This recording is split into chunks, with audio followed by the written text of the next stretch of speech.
Speed. Marker. And action. This podcast is being recorded at the Motion Picture Institute, the oldest film school in Michigan, training the next generation of filmmakers today. Check out the website motionpicture.edu and schedule a tour now. All right, guys, welcome back to the show. Today I have Marissa Clement. Graduated MPI in 2018. She is a producer and production manager, mainly working in the Detroit advertising space. She was a producer on This Is the Space for Cranbrook Academy of Art that won Best of the Year on Vimeo. Producing commercials with General Motors, Pure Michigan, Pepsi, and more. She's also a unit production manager on the Hulu original movie, The Mill. Welcome to the show, and without further ado, let's talk motion picture. Marissa, I appreciate you being here today. Thank you. This is so exciting. Thanks for having me. I guess icebreaker question. Can you walk me through the difference between a producer and a line producer, of which you've done both? Not really like a producer or a line producer. It's like line producer is a position, but I personally use the term producer as a blanket statement because there's so many different types of producers. And in a market that's smaller like Detroit is, it covers all the bases, you know. For some production companies, I will create the bid. I will hire the crew. I'll do casting. I'll do everything under the sun. Basically, I won't have like a unit production manager to help me with some of those logistics. So I'll kind of cover everything. But I also have been on jobs where I am the line producer and then I have a production manager. We have a production coordinator. So I have people in production to help me out with those logistics.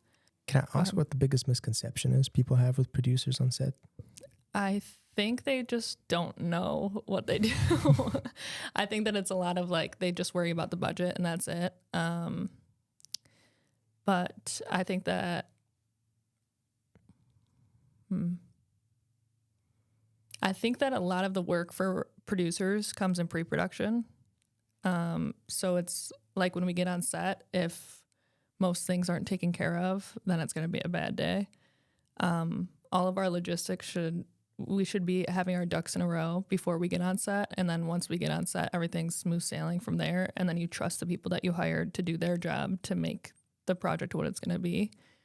So I think that it's a lot of like, oh, they're just worried about the budget, but it's like you're worried about, especially if you're seeing the project from creative development, you're worried about the project as a whole, and then the crew as a whole, and then the cast as a whole, and then the client. Like, you're worried about all these different aspects, but your job was mostly done in pre-production so that when you get on set, you can be like, oh, I'm just like overseeing all these departments and making sure that it's going the way that I planned it, you know? Interesting. So, I mean, for a job that requires so many hats, how did you find yourself getting into producing? Wow. I was thinking about this last night, and I think that it comes from a cocktail of different things. I think it's by personality. I think it's just how my brain works. I think that I think a lot. It's a good thing. Yeah. I have been told before that I see things from a lot of different vantage points. Like, to understand something, I have to truly understand it fully and like see it from all different perspectives and points of views. And that's just how I've always been my whole life.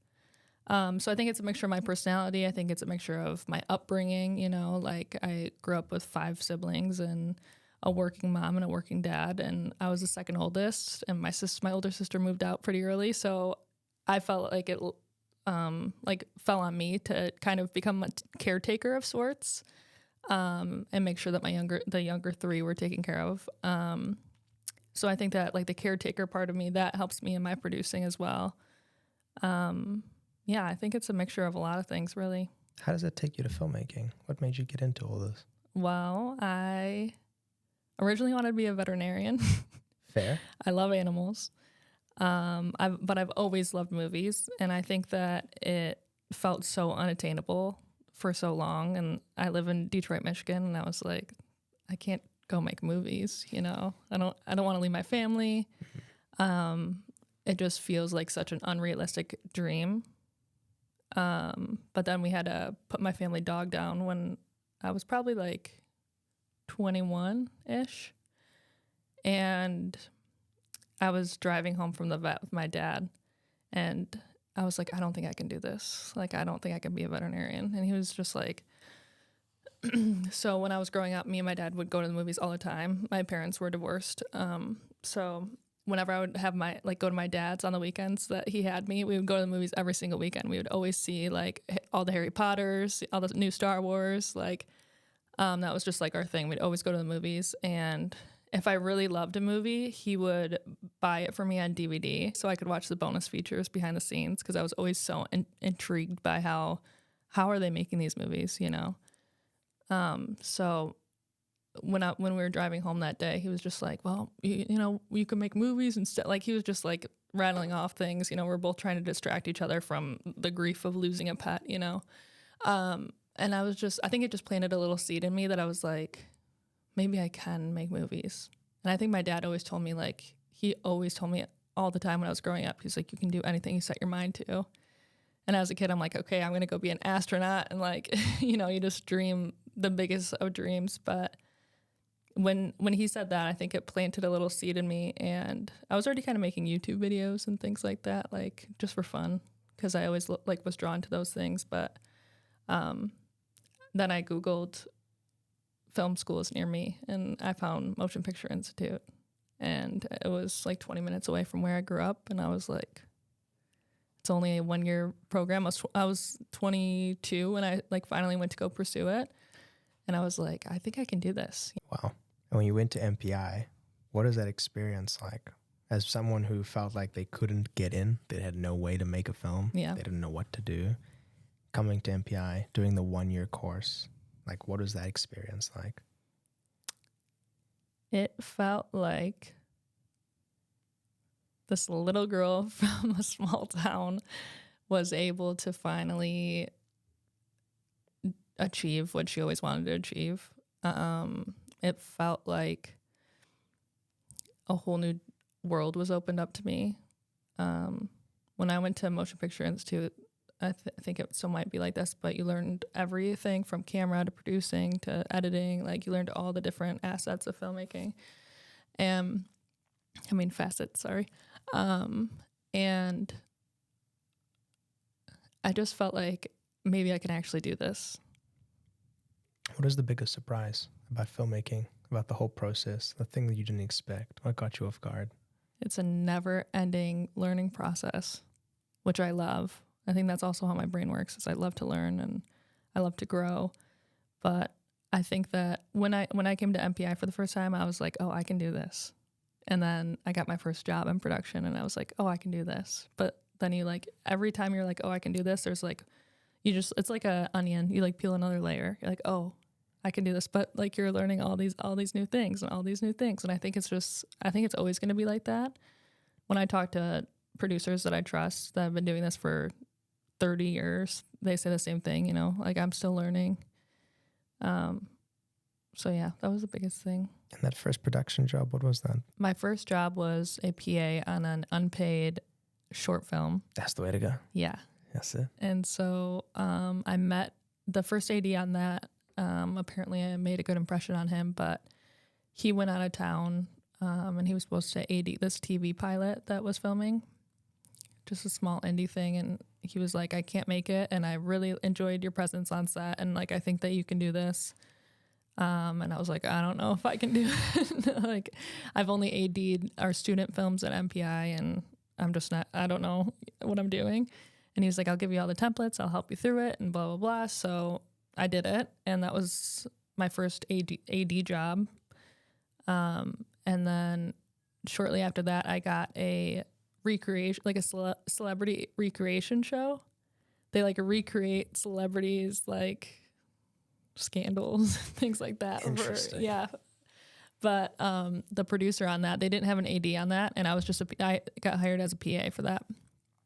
And the producer, he didn't have an AD, and I could tell they needed help with like the schedule and all that stuff. And I was like, I just begged the producer one day. I was like, please let me AD this. Like, I will stay up all night. I'll recreate all of our schedules, and you know, I really want to prove myself and stuff. And he was like, after much deliberation, he was like, fine, like anything to get you to shut up, pretty much. So I created all the schedules for us, and from there, I think it kind of just took off. And then I got like an associate producer job for the auto show, and I was supposed to be on that for 2 days, and then they got me on for a month, and I interviewed for Woodward Original during that time in December, right after I graduated. Can you tell me more about Woodward Original? Sure. What do you want to know? Are they like a commercial production company? Yeah, they do a lot of like commercials, documentary type films. They're a local production company in Detroit. How long did that internship run for? I was an intern for probably 9 months, and then I got hired full time as an associate producer. And I think I was associate producing for 6 months, and then I got a really big job that they wanted me to produce on my own. And I had already been like producing littler stuff for them. But then they wanted me to produce this bigger project, and I was like, yes, I know I can do it, but I want to be called producer. That's what I want my title to be. And John Browley, he's the CEO of Woodward. He's one of the best people I've met in the industry, but he was like, Marissa, like, I believe in you, and I think that you can do this too, and like, let's do it. You're going to crush this thing. So I think within, like a year and a half, I was titled producer, which was crazy to me, but I felt like I worked my butt off for it at the same time, So, yeah. Yeah, what is the biggest difference between an associate producer and a regular producer? Associate producer will usually assist the producer in things that the producer can't. There's so many logistics that go into projects, so anything that the producer can't handle or their time would be better spent somewhere else, they will lean on their associate producer. But me specifically, when I was working at Woodward, it was like I was producing the smaller budget type things, or I was like assisting the other producers at Woodward with their bigger projects. So. And what did you end up, overall that 9 months, then eventually becoming full-time, what do you say is the biggest takeaways you took from that internship? Oh, there's so many. There was 3 amazing producers that I was learning from. There was Anthony Bomarito and Stevie Ansara and Ashley Carey, and they really taught me so much just from example and watching them produce these projects and picking up, like cherry picking the way that I saw them produce and what I liked about how they produced, and picking that and like adopting that into my own ways of working. And I think that was really valuable. And honestly, just having somebody like take a chance on you like that and believe in you like that, the way that Woodward Original did for me, like, it's empowering. It's insane. Yeah. I don't think that I would be where I am today without them. So. And then I guess, so from Woodward Original, where did that take you? So I was at Woodward for about 3 years. And then I got to a point where I felt like I wanted to learn more. Not that I couldn't have gotten that from Woodward, but I wanted to learn differently. I guess that's a better way of putting it, because every production company does things so differently. Everyone has like their own standard way of doing things in their eyes. So I wanted to learn how these other production companies, I've heard about like the other production companies in Detroit, and I started like meeting new people, but I was like, I wonder how other people produce as well or make these projects as well. So I went freelance, and then I started really like connecting with new people and trying to learn all those new different ways. And you've just been like a freelance producer ever since? Yeah, pretty much. And when it comes to finding work as a freelance producer, can you walk me through that landscape? Yes, it's a lot of word of mouth, I would say. And then it's a lot of texting people that have hired me in the past and been like, hi, do you have any like jobs coming up type of thing, like making sure you stay in people's ears, because people get busy and there's always like new talent coming up and things like that. So you don't want people to forget about you either. But yeah, it's a lot of word of mouth. And I did work at an agency last summer for Weber Shandwick, and that was my first time agency producing. So that was a lot of fun. But that was I think that was the first place that I actually applied for since I applied for Woodward. Interesting. So I guess that's you told me when we spoke on the phone before this that there's a lot of difficulty that comes to when you have work. Can you walk me through some of those struggles? Sure. Because I've never heard that before. That's an interesting way to phrase it. I've heard people complain or struggle with finding work. Yeah. But then you were like, there's also the upset of that. Yeah, it's interesting, you know. It's like when you get out of film school, you're like, how am I going to find work? And that's your struggle, right? You're like, who do I call? Like, what do I do when I get the call? Things like that. But then once you do get the work, then it comes with this whole plethora of new new worries or issues, you know. Like for me, it was like I felt so borderline cocky to a point, a certain extent at Woodward. I was like, oh, I can produce anything, and you know. And then I went freelance, and I was like, I don't know anything, you know. Like, sorry. Oh, good. I just felt like once you start getting work, then it's like, okay, am I doing this right? Am I making a good impression on people?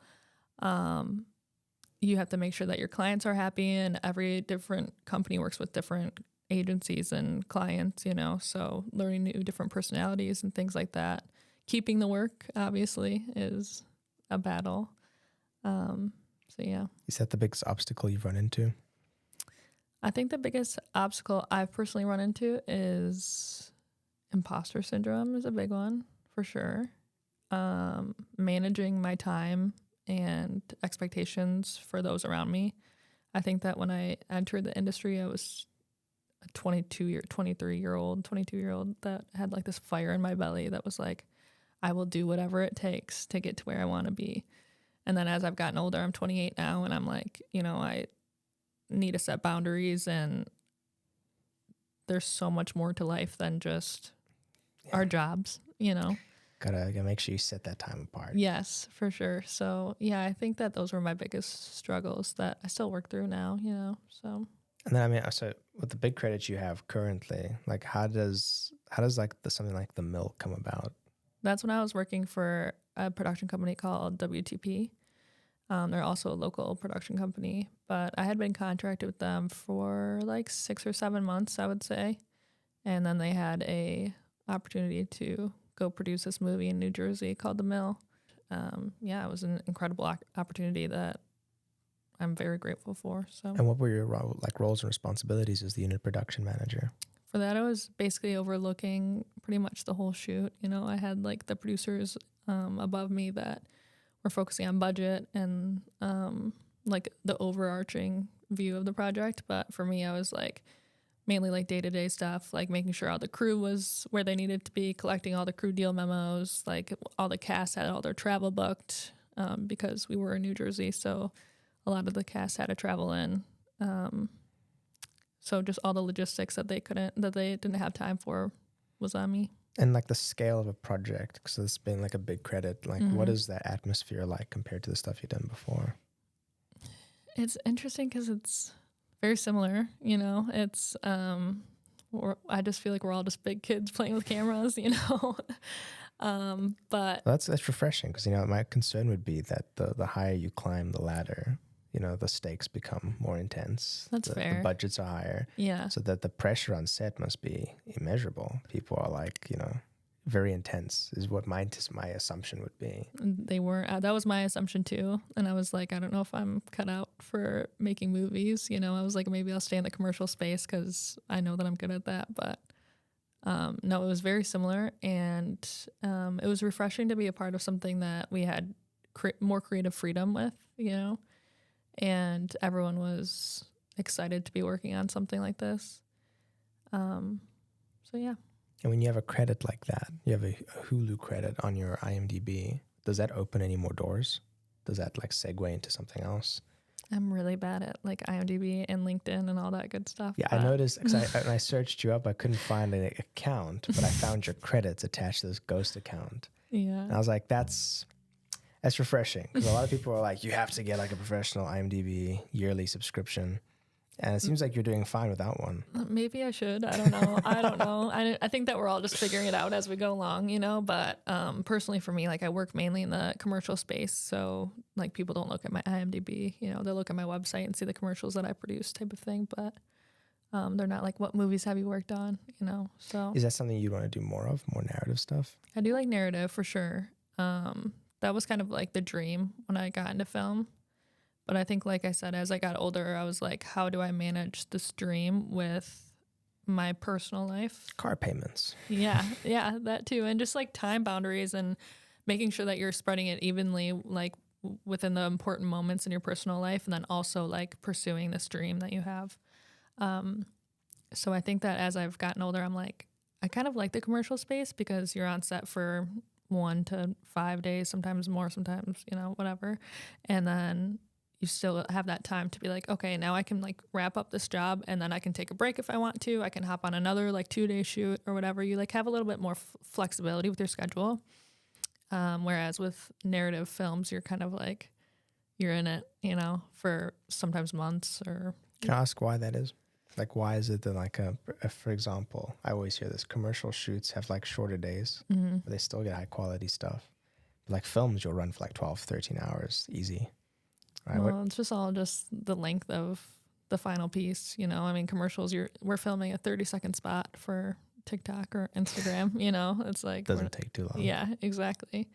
Which is insane because sometimes I'll be on set for a 30-second piece and I'm like, why do we have a 3-day shoot for this? But, there's like there's so many things that go into that because it's like you need different locations or you need like different, even like lighting scenarios where it's like, oh, we need full nighttime for this entire shoot. So then you have to spread it over the course of however many days type of thing. So.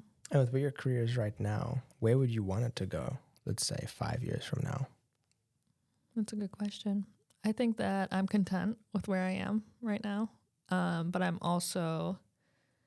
I'm still that little girl with the fire in my belly, So I would love to not transition fully, but I would love to dip my toes into DPing or directing, things like that, like opening up different avenues of creative outlets for myself, because I feel like as a producer, I'm using my brain a lot, and it can get not creative.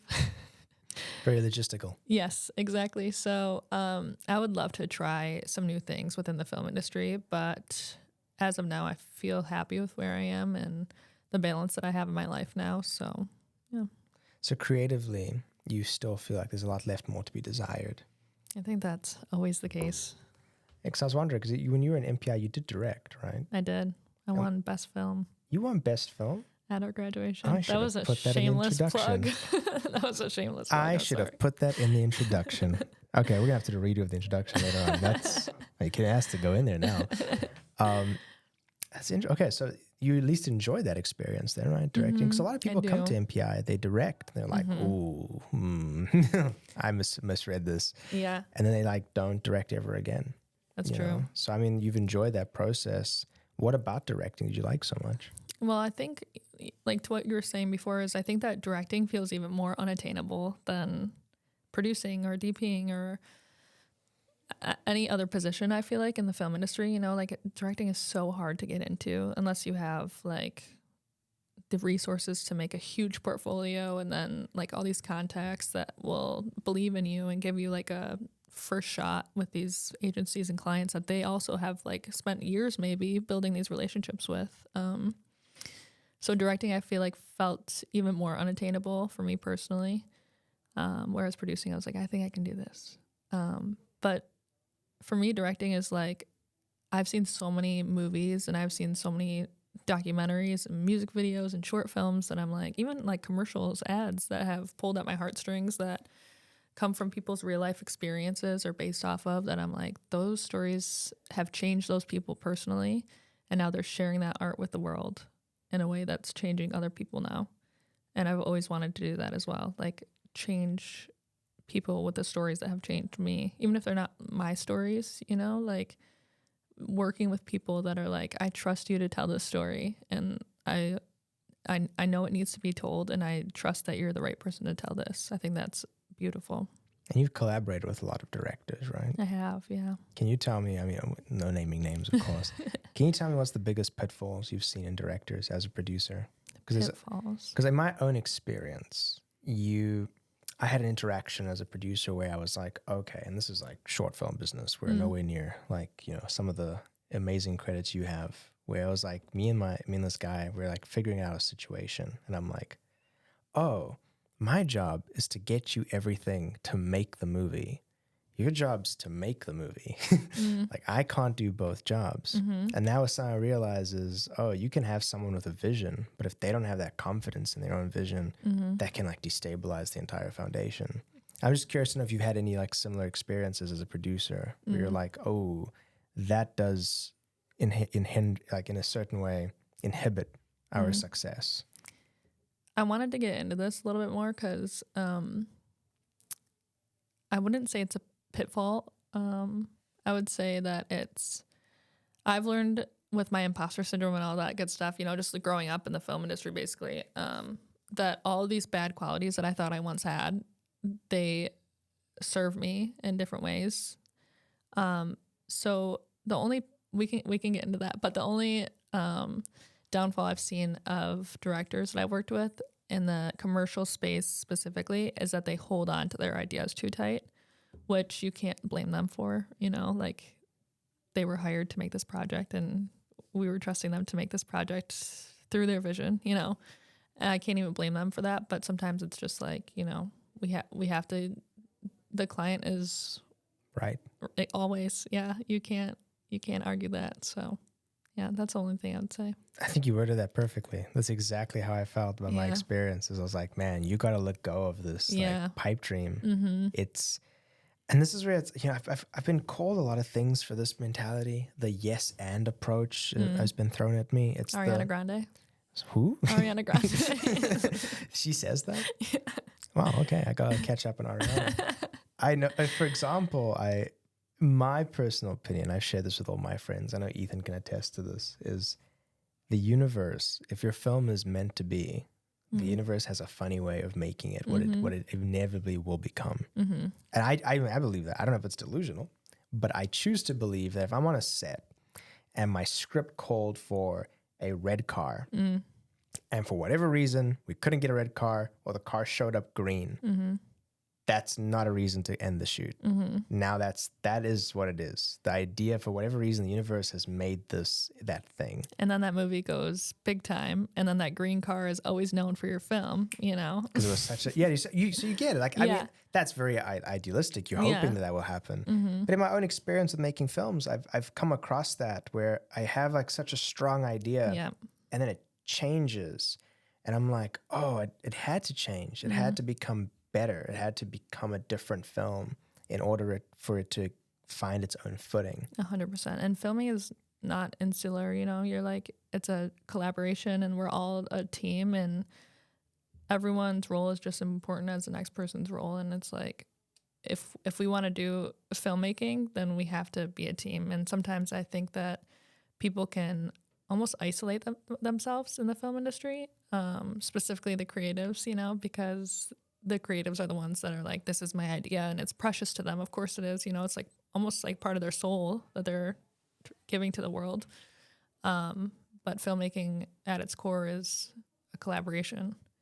So I think that the let go, that's very important lesson to learn for all of us. And are you willing to share with us a horror story as well as a happy story? A horror story on set? I don't know if I have any. Really? Yeah. Wow. Congrats. I'm trying to think. Maybe. I mean, I remember when Ethan and when we graduated from MPI, Ethan went to go work on some Detroit features. And it was like a lot of late nights in the winter, super cold, like as a PA. And he was like, man, this blows.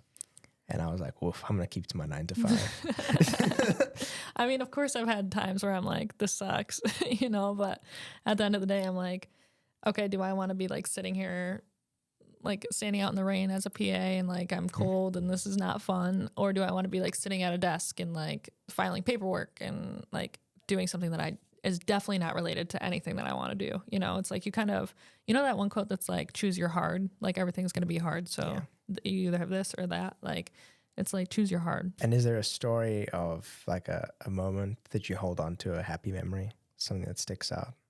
This is very cliche to say, but I feel like every time I walk on set, I'm ecstatic. I feel like it's my favorite place in the whole world. I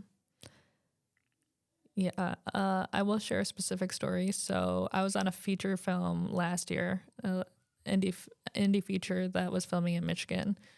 And I met one of my best friends. Her name's Zoe. Shout out to Zoe. Shout out Zoe.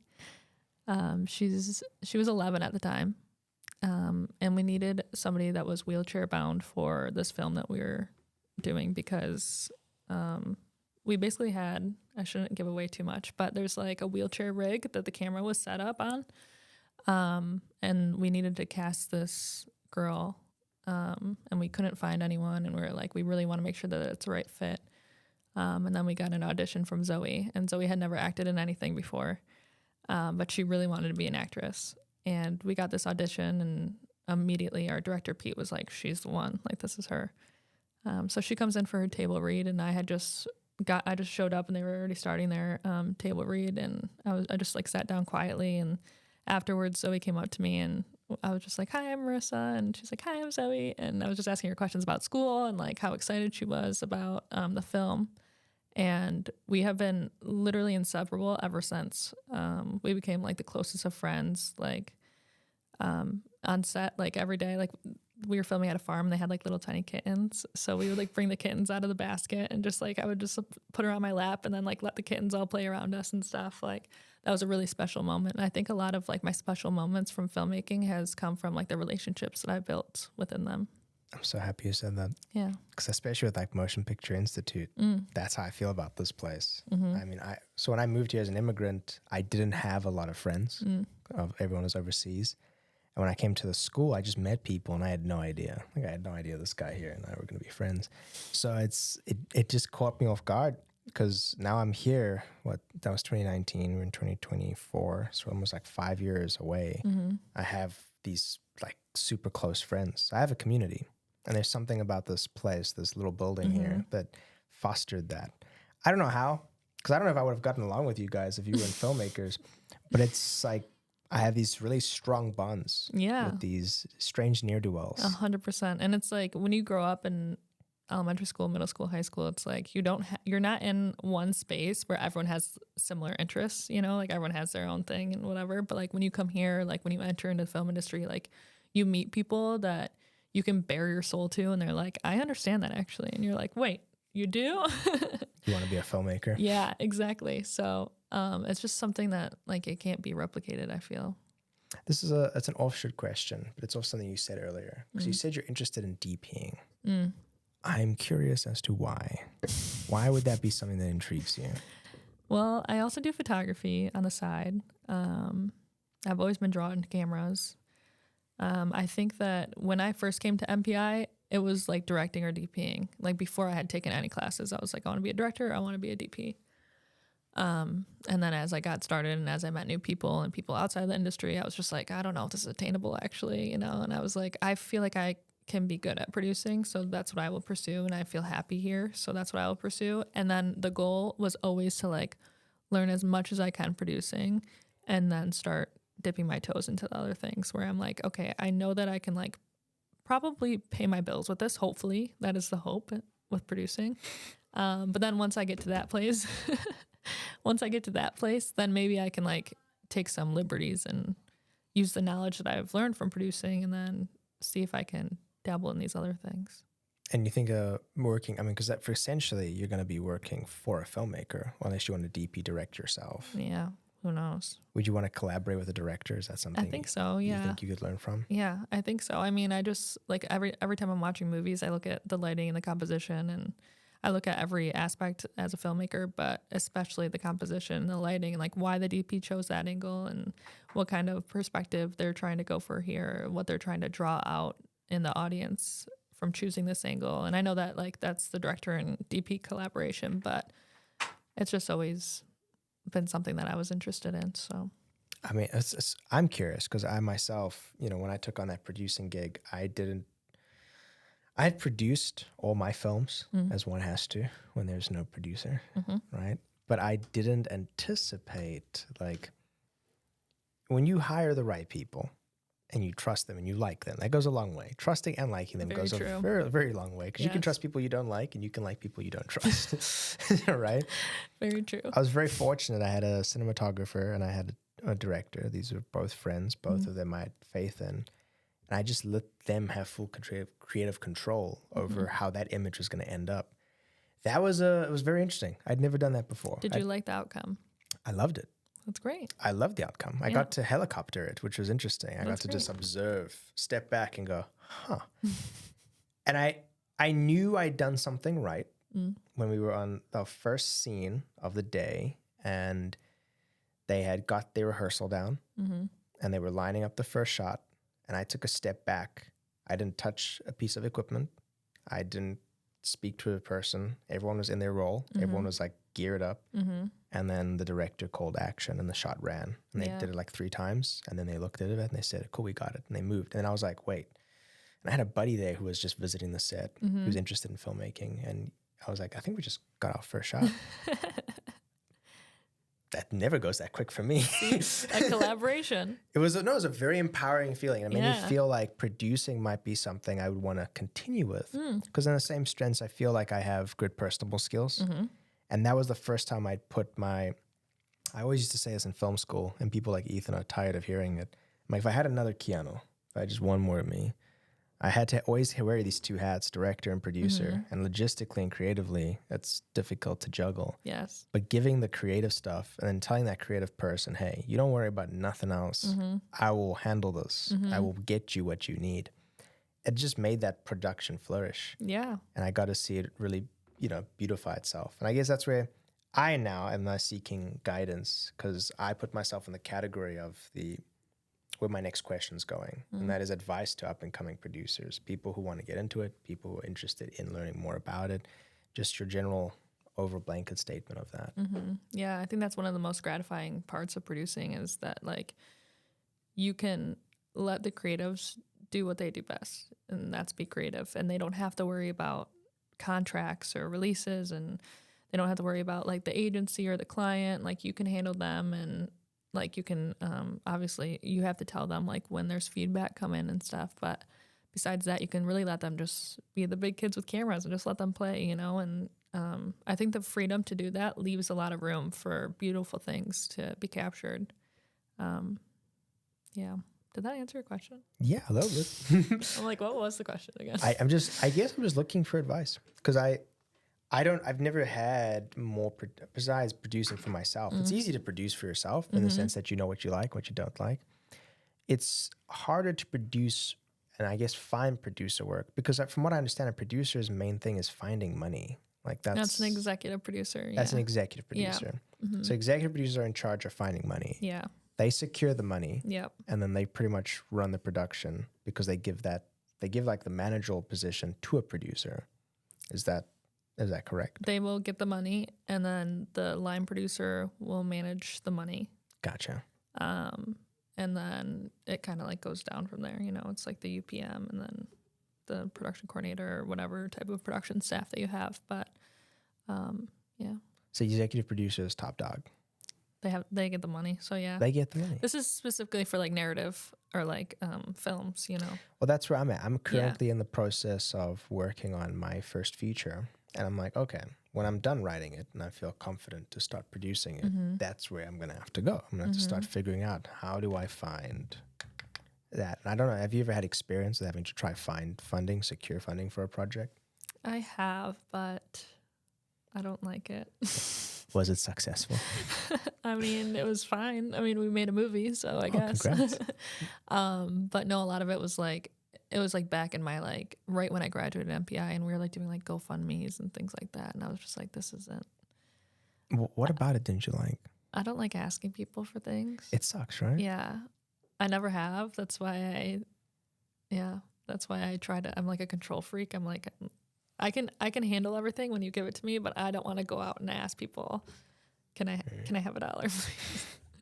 Which I know it's all part of the job, and most of the times it's like a win-win situation for the person that's giving you money and then the filmmakers, but I personally don't want that job. Yeah, crowdfunding, it's a suspicious endeavor. Yeah, and definitely. It works. I mean, I have a buddy right now. His name's Ethan Allison. Shout out to him. Shout out Ethan. Yeah, he just self-financed, avoided self-finance. He got I think it was a Seed and Spark campaign. Yeah. And they raised like $6,000 to make their film. And I'm like, whoa. I would not knock it for sure. Like, I mean, it worked for us, like when we went to go make the money, but I personally would not want to be an executive producer going out to like find the funding or like contributing to the funding. Too risky? I don't know.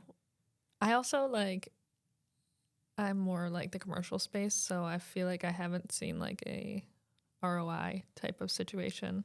Because in commercial funding. spaces, it's all funded by the company. Yeah, the client. And they have the budget for it. Yeah. They're like, this is They have like a marketing budget. Yeah, right. Whereas, yeah, when you go find like, if you have to go find like some rich dentist and say, hey, you have any disposable income? Yeah. And I'm not knowledgeable enough to know like, what is the ROI? Like, what does that look like, you know, for the people that are helping fund this movie? Yeah, so. Fingers crossed I can get Catherine McDermott on here. Oh, I love Catherine. Catherine is one of my, she's on the goal. She's on the wish list. But yeah, no, I think we covered a lot of ground. Nice. We covered a lot of ground. Did we? I feel like I didn't say anything. Marissa, you said a lot, and I've learned a lot. I like to give this last little bit of space. If there's anything you want to talk about, like bring awareness to, or if there's something you want to like a link direct us to, any project you might be working on, anything like that, a website. I don't have nothing. She's being modest. She's being modest. I'll put a link to your website and your photography underneath. Okay. But no, I really greatly appreciate you making the time to come out here. It took a while to get our schedules to connect, but I'm really glad. Yeah, thanks so much for having me. This was fun. I'm glad. I'm glad you enjoyed it. We like to, really promote the idea of friends of the show because careers grow and careers change. Mm-hmm. So I look forward to having you back in the seat, whether it's producing the next great feature, producing the next great documentary, TV show, whether it's DPing, directing, I look forward to seeing where your journey goes. And then I guess everyone who listens to this can just benefit with it. Ditto. Thank you. It's been a pleasure.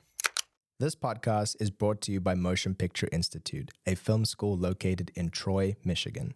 If you'd like to know more about our extensive one-year filmmaking program, please check out the website at motionpicture.edu and schedule a tour today.